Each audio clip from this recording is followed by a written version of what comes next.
Тан Гумерыч очень интересный художник, в высшей степени интеллигентный человек, широко образованный, умный. Мы с ним учились в Москве примерно в одно время, и у нас было много знакомых, общих знакомых, и среди его педагогов, и моих друзей. Но мы как-то не встречались, а работая в Казани, работая в театре Качалова, мне пришлось помогать в выпуске спектакля «Морковное поле». Вот здесь я его увидел уже как художника во всей его широте мысли. Тан Гумерыч производит впечатление очень умного, интеллигентного, знающего человека. С ним легко работать.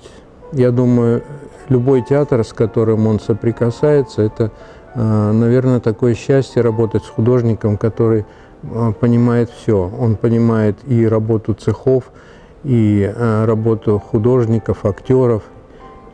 И, конечно, для режиссера это большой кладезь знаний, когда художник свои знания перекладывает на спектакль. Тан Гумерыч, работая в театре Камала, сотрудничая с ним на постоянной основе, много лет, принес вот свою культуру, свое отношение к делу в театр. Это было очень полезно.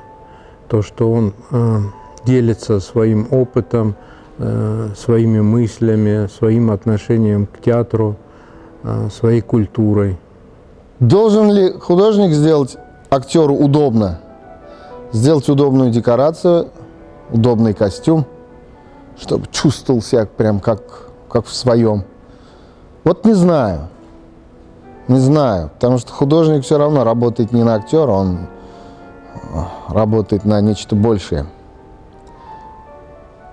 По крайней мере, Тан Гумерыч никогда не делал удобно.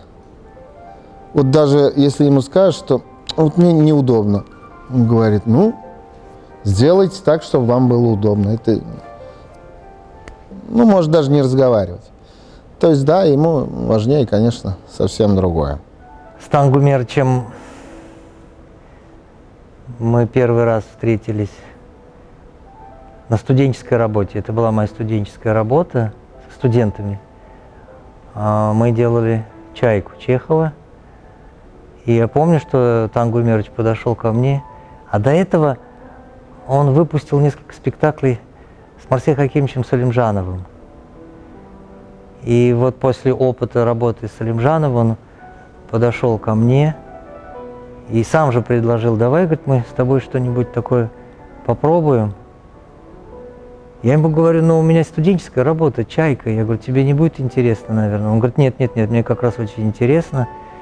И вот он вот в таких каких-то условиях совершенно бескорыстно начал предлагать пространство сценическое.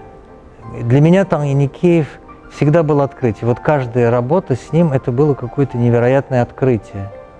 Когда мы работали над пьесой Нахи Самбета «Рыжий насмешник, черноволосая красавица», мы оказались вместе с ним в Египте.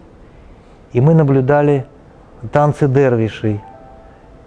И вот после того, как мы посмотрели это совершенно какое-то уникальное зрелище, Тан Гумерыч открылся для меня совершенно в другом виде. Оказалось, что он был в хаджи, что у него совершенно какая-то уникальная галерея картин, целый цикл картин, посвященных вот этому периоду, когда он был в хаджи.